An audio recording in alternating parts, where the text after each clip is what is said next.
Hi guys, and welcome to another episode of Kabir Considers. In this video, we're going to react to the top 10 things only Canadians do but think are normal. I used to think Canada and America were basically the same place. You know, they're right next door, they're about the same size. I used to think, how different can they actually be? But the more I hear from both Americans and Canadians, and the more I see of the two countries, you know, both in terms of actually being there and just seeing them on TV and stuff, there is a lot of difference. But, you know, there's going to be behaviors that Canadians do, you know, that like I've heard that Canadians like going out barefoot. Is that true? Now synonymous with Canada. Slang for our dollar, an image recognized around the world. Welcome to Watch Mojo, and today we're counting down our picks for the top 10 things only Canadians do and think it's normal.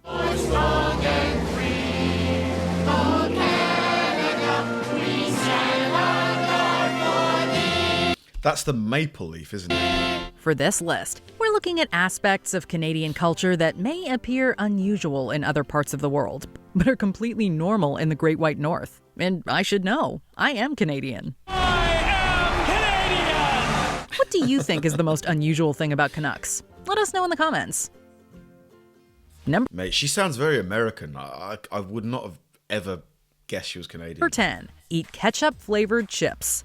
Whether you call them chips or crisps, Canada is a Commonwealth country after all, flavored potato chips are a common snack across the globe.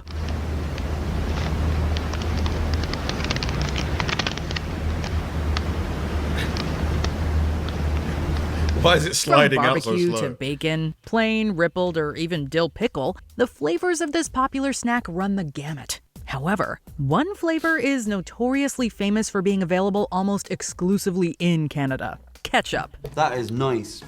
It's not ketchup. Definitely not ketchup. Nicer than ketchup. Yeah, it is. The Really? condiment-flavored treat is a huge favorite of Canadians because it's delicious, and one that often confuses visitors from other countries. Although its origins are a little fuzzy, it was likely inspired by the long-standing pairing of ketchup and another potato-based food: French fries. It's the powder or the seasoning, but it's working. There you go. Either way, it's one of many unique food items that many Canucks seem to long for. Number 9. I want to try it. From what the Irish guy said, it's not quite a ketchup-y flavour, but what kind of flavour is it then? Wear shorts in cold weather. Yeah, the stereotypes are true. Canadian winters can be bitterly cold. But what many may not know is that the climate goes extreme on both ends. The government of Canada issued a warning today about a dangerous condition that seems to be spreading farther north thanks to global warming. White guys wearing shorts all winter. Sure, some places might dip below -40 in the winter, but some summers can see highs of 104 degrees Fahrenheit, or above 40 in Celsius, as Canadians would say. So with such a broad spectrum, it's no surprise that locals have acclimated to drastic changes in temperature. So much so that it's fairly common to catch someone wearing shorts that you'd likely associate with warmer weather in the winter. It's -20 out there today. Why, in good heavens, are you in shorts? I'm in shorts, yeah. Why is the big question? I guess I like the cold. After enduring the heavy cold for several months, some residents will break out the shorts and walk outside in sub-zero temperatures. No one's going skiing like that, but you may very well see someone walking to the store in the snow in shorts and sandals. Some people with shorts out here, so some brave people. my the elements with shorts. Number 8. It's clearly to show how tough they are. You know, I've got a friend from New Zealand called Mitch. Like even in winter now, he'll come to like work wearing like the thinnest jacket. Like, yeah, I'm so tough, mate. I don't need to wear anything. I don't need to wear a coat. It's just like, just put on a proper coat, mate. Give their coins unique names. In 1987, a gold-colored coin was introduced to eventually replace the Canadian $1 bill. Dollar coins will replace the bills that are now stuffed into fare boxes, reduce the number of quarters we have to carry around, and save Canadian transit authorities $2 million annually. Slightly larger than a quarter, the $1 coin depicts Queen Elizabeth II on one side, and on the other is a bird seen widely across the country, the loon, hence its cute nickname, Loony. In 1996, the $2 bill was also replaced with a coin that received its own moniker, the toonie, as in the number 2 and the loony. even though it has a polar bear on it. Introducing Canada's new $2 coin. Change that counts. Among Canadians, these two coins and their unique names are quite treasured. It's federal currency, and you people talk about it like it's a Hanna-Barbera character. In fact, at the 2002 Winter Olympics, a lucky loonie was hidden under the ice where both the Canadian men's and women's hockey teams won their gold medals. It became a piece of Canadian lore after a loonie was hidden at center ice at the 2002 Salt Lake Winter Olympics as a good luck charm. Have you ever heard of a more Canadian story than that? Number 7. Yeah, I want one of those. I want one of those $2 coins. Put Clamato in Bloody Marys. Should you travel anywhere in the world and walk into a bar and ask for a Bloody Mary, the bartender is likely to serve you a tomato juice-based cocktail. A little bit of lemon juice really helps pick up the flavors in that. And that's a simple way of making a simple Bloody Mary. But for Canadians, their red drink is known as a Bloody Caesar and has one distinguishing difference from its counterpart: clam broth. Instead of tomato juice, Canadians use a mixture of both tomato juice and clam broth, known most famously as Clamato. Really grabbed Canada by storm, and you see this drink everywhere that Canadians get together. A signature cocktail, the Caesar is almost as common in Canadian bars as Worcestershire sauce? Any of the high-powered beers the country is known for. So next time you're above the 49th parallel and looking for a zesty beverage, try replacing your Bloody Mary with a Caesar, and your taste buds will thank you. That's good. I haven't had one of those in quite a long time, I must say. Really good. Number 6. I mean, I'll try it. How different is it to a Bloody Mary? Like, is it more savory, more sweet? Send letters to Santa, who lives there. Every year, countless kids send letters to Santa Claus hoping to get their favorite toys for Christmas. 4-year-old Gavin isn't taking any chances. He's going straight to Santa with his list of Christmas wishes. Yes, lots of toys. You want lots of toys from Santa? For Canadian young'uns, it's even easier given that Santa's address is actually in Canada. It even has its own special postal code, HOH-OHO. Kids, and kids at heart, can send letters addressed to the North Pole in Canada and are guaranteed to receive a reply. How does he do it? No one's sure. But it's probably not all that hard for a guy who taught reindeer how to fly. Whether the North Pole is actually in Canada is currently under debate. But that certainly hasn't stopped thousands of kids from sending letters every year. The country's national mail carrier, Canada Post, makes use of volunteers, or Santa's elves, if you will, to help keep this program active year after year. So Canada Post has hired some special letter carriers to help out. They have lots of experience making deliveries, and they definitely know the way to the North Pole. Hey, there's Rudolph and the guys now. Number 5. That's awesome, man. That really makes me feel good because, the magic of Christmas for a kid is one of the biggest things. I remember as a kid, I still love Christmas. This is my favorite time of the year. So yeah, getting a letter back would just be so nice. Make unencumbered visits to Cuba. Contrary to popular belief, residents of the United States are actually allowed to travel to Cuba if you're willing to jump through a series of hoops to get there. But due to the U.S. embargo on Cuba, tourism hasn't been permitted for years. The U.S., fearing communism's expansion, sets up the embargo to strangle Cuba's economy. Canadians, however, have not had any such restrictions. Cuba is often cited as one of the most popular destinations for Canadians who wish to escape the cold winter months. Canadians enter and leave Cuba at twice the rate of any other nationality, including Cubans themselves, which gives some idea of just how dominant they are in the Cuban tourist market. Most major airports have direct flights, and countless inexpensive, all-inclusive packages have made it easy for Canadians to enjoy beaches, sun, and, if interested, cigars in this Caribbean destination.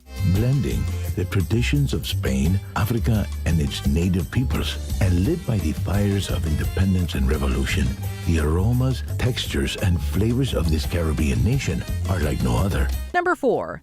Why is Cuba still, what's going on? Are things back to normal now, or is there still this weird embargo thing going on? Because, Che Guevara's long dead. What's going on now? Why?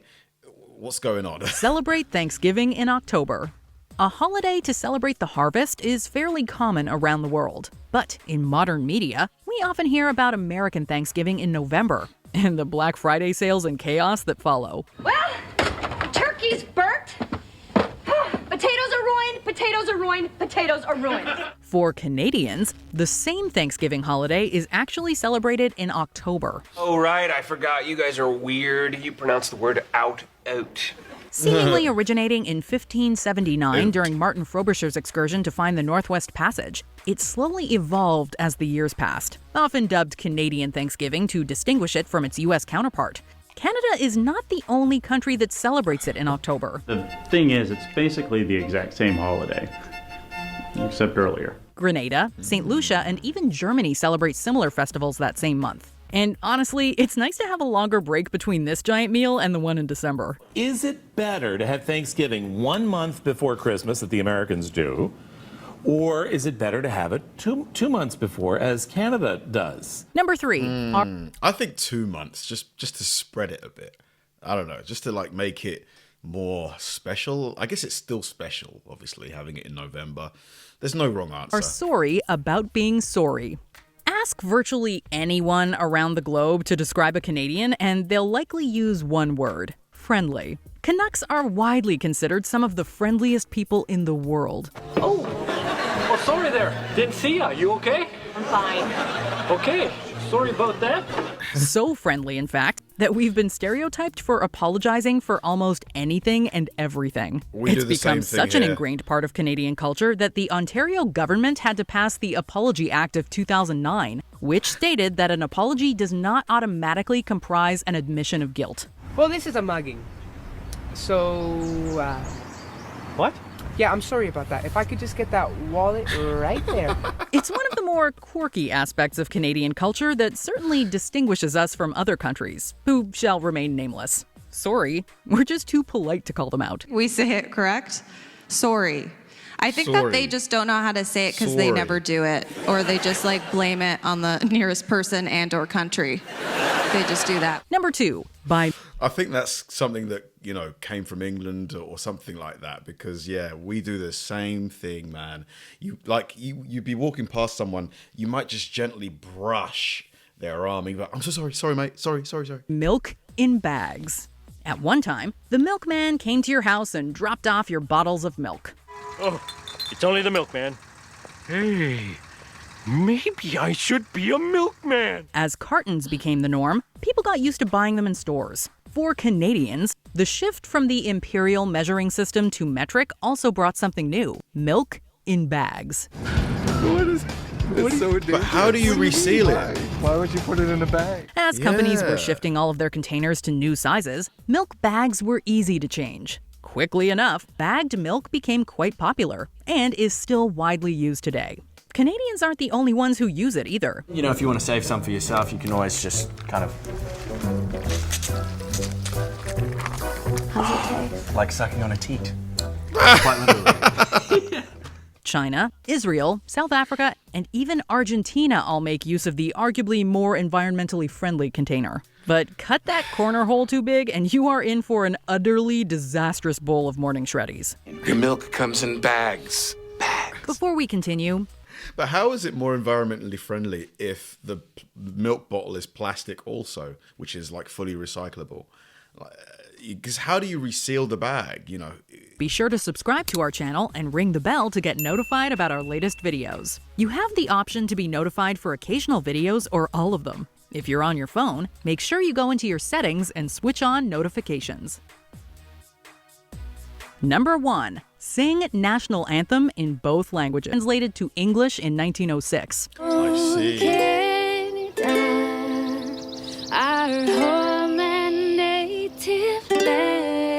Connection with Canada. Like, why is there such a large contingent of French speakers in Canada? I like to call this the hockey version. Did you enjoy this video?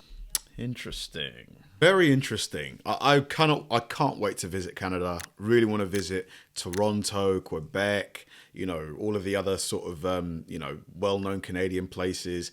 I've done America quite a lot now, and I really, really enjoy it. And I don't know why I've just not been to Canada yet. I've got family there now, so maybe that's a good excuse for me to go.